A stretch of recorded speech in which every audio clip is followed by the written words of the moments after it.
Well, earlier I said that pride cometh before the fall, and that is definitely the case here.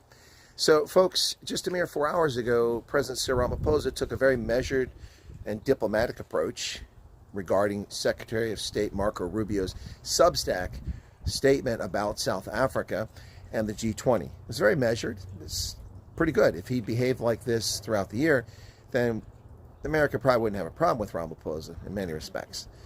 But he seems to have gotten the message. But his foreign minister still doesn't get it. That guy just likes to open his mouth and put his foot right in it. So what does he do? Less than half an hour ago, Ronald Lamola says the United States has no right to tell South Africa can't come to the summit. Well, I'm sorry, buddy. Aren't you the foreign minister? Don't you understand that you have to have a visa to enter the United States? It's a requirement to come here.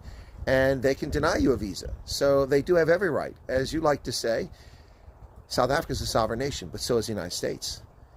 And the most egregious part of his comments here, he tried to take a few measured points, but he just can't help putting his foot in his mouth.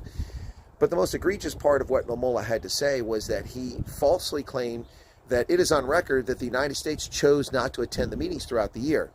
That's a lie. That's a bold-faced lie. Throughout this past year, and ever since Trump said he wasn't sure months ago, he wasn't sure if he was going to go to the G20 Leaders Summit, we've heard Lamola and the South African government tell us, well, the Americans are here, they're participating in the meetings.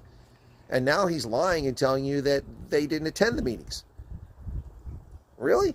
That's not what you've been telling us all year until the G20 Leaders Summit, which they clearly did not attend. Ramaphosa may have gotten the message from Marco Rubio, but it's clear that Ronald Lamola is not getting it. This is the failed justice minister, a man who believes in the abrogation of the rule of law. When the constitutional amendment would not pass, when he was the minister of justice, it would not pass because they couldn't get a two-thirds majority because the EFF wanted the state to own all the land, not just take some land from white folks and other folks. That didn't pass. He said, well, that's fine. We'll simply pass a law with our majority, our simple majority in Parliament, and we will start confiscating land. This is what Ronald Lamola, the justice minister, said when he was in charge of the Justice Department.